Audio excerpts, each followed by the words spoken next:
Hello दोस्तों, नमस्कार। स्वागत है आप सभी का अपने YouTube channel Ram classes for BEd में।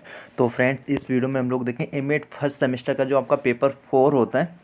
पेपर कोड है F1004, history of Indian education and economic issues, मतलब भारतीय शिक्षा एवं आर्थिक मुद्दों का इतिहास। ठीक है, इसके हम लोग यहाँ पे 4 साल के प्रीवियस ईयर क्वेश्चन पेपर देखेंगे। 2023 की बात करें तो 2023 का देखेंगे, उसके बाद हम लोग 2021 का देखेंगे, फिर 2020 का देखेंगे, उसके बाद में हम लोग 2022 का देखेंगे। ठीक है, तो ऐसे अगर हम देखें तो 2020, 21, 22 और 23, ठीक है, 4 साल के इस वीडियो में हम लोग प्रीवियस क्वेश्चन पेपर्स करेंगे। इसके जस्ट बाद अभी 1 घंटे बाद अगर हम बात करें, तुरंत आपको वीडियो एक देखने को मिल जाएगी। वो कौन सी है? वो है इसके इंपॉर्टेंट क्वेश्चंस की। ठीक है, जो मैं उसमें इंपॉर्टेंट क्वेश्चंस ला रहा हूँ, आप लोगों को बता रहा हूँ, आप वो क्वेश्चंस जरूर तैयार कर लीजिएगा। ठीक है, भले ही एक टाइम पीवाईक्यू ना देखें, बट वो क्वेश्चंस देख लीजिए, क्योंकि क्वेश्चंस वहीं से आएंगे, आप ये समझिए। ठीक है, टेलीग्राम ग्रुप ज्वाइन कर लीजिएगा। टेलीग्राम ग्रुप लिंक मैंने डिस्क्रिप्शन बॉक्स में दे रखी है। हाँ, कोई भी इंफॉर्मेशन होती है और आपकी जो भी फाइल्स वगैरह मिलती है वो आपको टेलीग्राम पे मिल जाएंगी। ठीक है, आप टेलीग्राम, इसीलिए मैं बोलता हूँ आप लोग टेलीग्राम, क्योंकि एक टाइम हो जाता कभी कोई नोटिस आई, कुछ आया, मैं टाइम नहीं मिल पाया, मैंने तुरंत यहाँ पे यूट्यूब पे नहीं डाल पाया। ठीक है, तो आपको लेकिन टेलीग्राम पे कोई भी नोटिस होती, कुछ भी होता, अपडेट हो, तुरंत वहाँ पे भेज दी जाती है। ठीक है, कोई भी क्वेरी हो तो वहाँ आप लोग मैसेज भी कर सकते हो, कमेंट बॉक्स भी मैंने यहाँ पे खोल रखा है, यहाँ भी पूछ सकता हूँ। तो वीडियो की शुरुआत करते हैं और आप लोगों को दिखाते हैं। सबसे पहले हम लोग 2023 का देख लें। ये CCS यूनिवर्सिटी मेरठ का है। ठीक है, और आप लोगों के पेपर कैसे हो आप लोग कमेंट करके बताइए।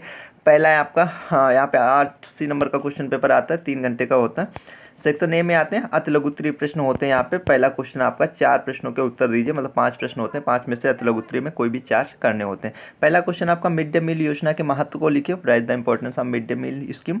उसके बाद में समावेशी शिक्षा से आप क्या समझते हैं, what do you understand by inclusive education. Question number जो हमारा तीसरा है वो नई शिक्षा नीति 2020 के किन्हीं 2 उद्देश्यों को लिखे, मतलब NEP 2020 के 2 उद्देश्य यहाँ पे पूछ लिए आप लोगों के। ठीक है, मध्यकालीन शिक्षा के 2 महत्वपूर्ण बिंदुओं को लिखे, उसके बाद में वकालत से आप क्या समझते हैं, ठीक है, इससे आप क्या समझते हैं। उसके बाद में हम लोग आते हैं सेक्शन बी में। सेक्शन बी में यहाँ पे 3 क्वेश्चंस होते हैं, 3 में से आपको कितने करने होते हैं, 2 करने होते हैं। प्रत्येक कितने नंबर का होता है? 8 नंबर का होता है। पहला क्वेश्चन हमारा, प्राचीन भारत की शिक्षा की प्रमुख मुख्य विशेषताएं क्या थी। दूसरा है आपका 1854 के वुड के घोषणा पत्र की प्रमुख सिफारिशों का मूल्यांकन कीजिए। तीसरा क्वेश्चन है हमारा यहाँ पे, वो स्वतंत्र भारत में अनिवार्य शिक्षा के विकास का वर्णन कीजिए। उसके बाद में हम लोग सेक्शन सी में आते हैं। सेक्शन सी में यहाँ पे आपके 3 प्रश्नों के उत्तर दीजिए, मतलब 5 प्रश्न होते हैं, 5 में से आपको कोई भी 3 करने होते हैं और प्रत्येक कितने का होता है? 16 नंबर का होता है। पहला क्वेश्चन आपका, NCF 2005 ने प्रौद्योगिकी में प्रगति और माध्यमिक शिक्षा के लिए उनके निहितार्थों पर क्या चर्चा की है। उसके बाद जो हमारा अगला क्वेश्चन है, अच्छा 10 वाला, ये यहाँ पे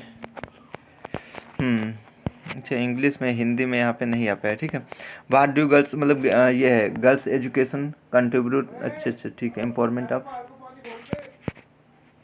ये 10 वाला देख लीजिए, 1 मिनट पे होगा इसमें। उसके बाद में हम लोग 11 पे आते हैं, माध्यमिक शिक्षा के संबंध में राष्ट्रीय शिक्षा आयोग का प्राथमिक उद्देश्य क्या था माध्यमिक शिक्षा के संबंध में। ठीक है, सेकेंडरी एजुकेशन। पारंपरिक भारतीय शिक्षा प्रणाली में गुरुकुल की भूमिका स्पष्ट कीजिए। उसके बाद में तीसरा, मतलब जो 5वां क्वेश्चन हमारा, वो है उच्च शिक्षा में स्वायत्तता के गुण व दोषों का वर्णन कीजिए। उसके बाद में हम लोग आते हैं यहाँ पे 2021 पे। 2021 में अगर हम बात करें तो पहला जो हमारा क्वेश्चन है यहाँ पे अति लघु उत्तरीय का, वो है वैदिक काल में पाठ्यक्रम की प्रकृति क्या थी।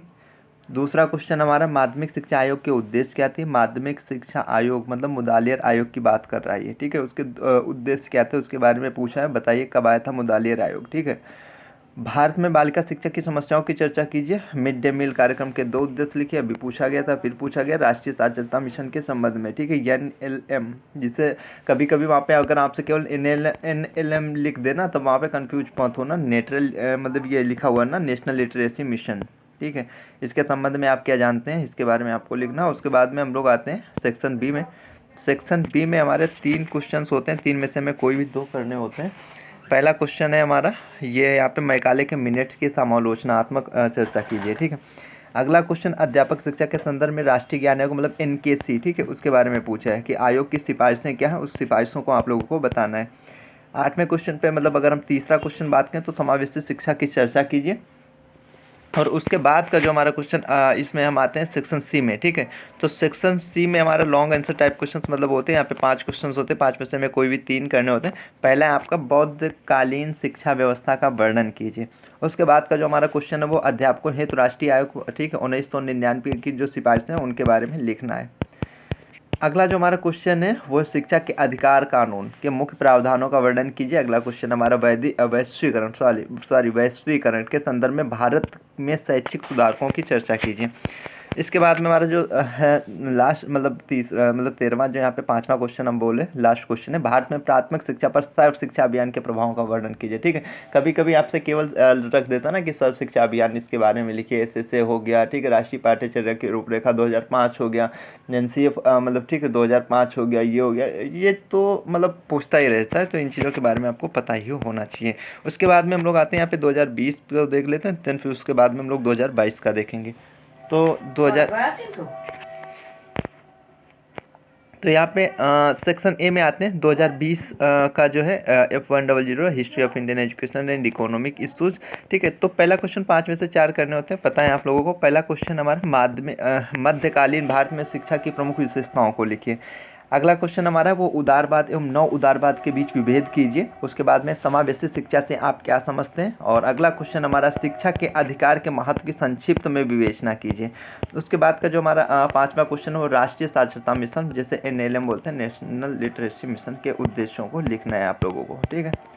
सेक्शन बी में आते हैं। सेक्शन बी में आपके 3 क्वेश्चंस होते हैं, 3 में से 2 करने होते हैं, प्रत्येक 8 नंबर का होता है। पहला क्वेश्चन मेघालय के विवरण पत्र की मुख्य विशेषताएं लिखे, रिपीटेड क्वेश्चन है, ठीक है। कस्तूरबा गांधी बालिका विद्यालय योजना पर संक्षिप्त टिप्पणी लिखिए। राष्ट्रीय पाठ्यचर्या की रूपरेखा 2000 NCF 2005 की मुख्य विशेषताएं क्या उनके बारे में आप लोगों को लिखना है। ये सब मैंने करा भी रखा है, ठीक है, आप लोगों ने बीएड में भी पढ़ा होगा, ठीक है। वैदिक शिक्षा सेक्शन सी में आते हैं, विस्तृत उत्तरीय प्रश्न, ठीक है। तो वैदिक शिक्षा प्रणाली पर एक निबंध लिखिए। उसके बाद में उच्च शिक्षा में स्वायत्तता के गुण व दोषों को लिखिए, स्वायत्तता मतलब एटोनॉमी।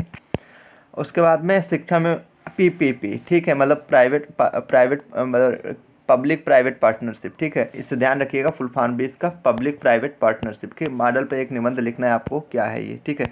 शिक्षकों के लिए ज्ञान आयोग है, ठीक है, 1999 के संस्तुतियों को रिपीटेड क्वेश्चन है लगातार। आर्थिक विवेकीकरण के संप्रत्यय की विवेचना कीजिए।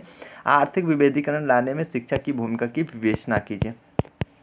उसके बाद में हम लोग आते हैं 2022 का क्वेश्चन पेपर है आप लोगों का। सेक्शन ए में आते हैं, 5 में से 4 क्वेश्चंस करते हैं कोई भी। पहला क्वेश्चन है आपका वुड का घोषणा पत्र 1854 भारतीय शिक्षा के इतिहास में एक महाधिकार पत्र के रूप में जाना जाता है, टिप्पणी लिखें। उसके बाद में समावेशी शिक्षा से आप क्या समझते हैं। उसके बाद में सर्व शिक्षा अभियान के उद्देश्यों को लिखिए। और उसके बाद हमारा है निजी विद्यालयों के क्या लाभ तो मतलब नुकसान है, लाभ और नुकसान उससे क्या है, किसके प्राइवेट जो है स्कूल्स हैं उनके।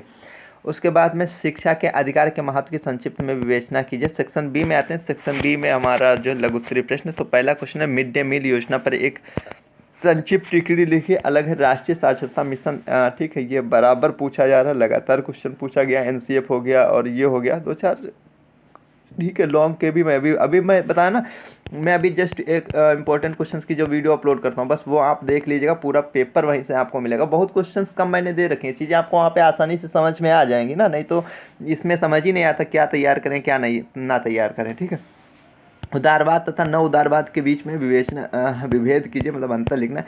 सेक्शन सी में आते हैं। सेक्शन सी में आपका विस्तृत उत्तरीय प्रश्न होता है। पहला क्वेश्चन है विलियम हंटर की अध्यक्षता में गठित भारतीय शिक्षा आयोग हंटर कमीशन की सिफारिशों की आलोचनात्मक विवेचना कीजिए। उसके बाद में राष्ट्रीय शिक्षा नीति 1986 के उद्देश्यों तथा सिफारिशों का विस्तृत वर्णन कीजिए। आर्थिक विवेकीकरण, ठीक है, इकोनॉमिक रियलिटी के संप्रत्यय की विवेचना कीजिए। आर्थिक विवेकीकरण लाने में शिक्षा की भूमिका की विवेचना कीजिए।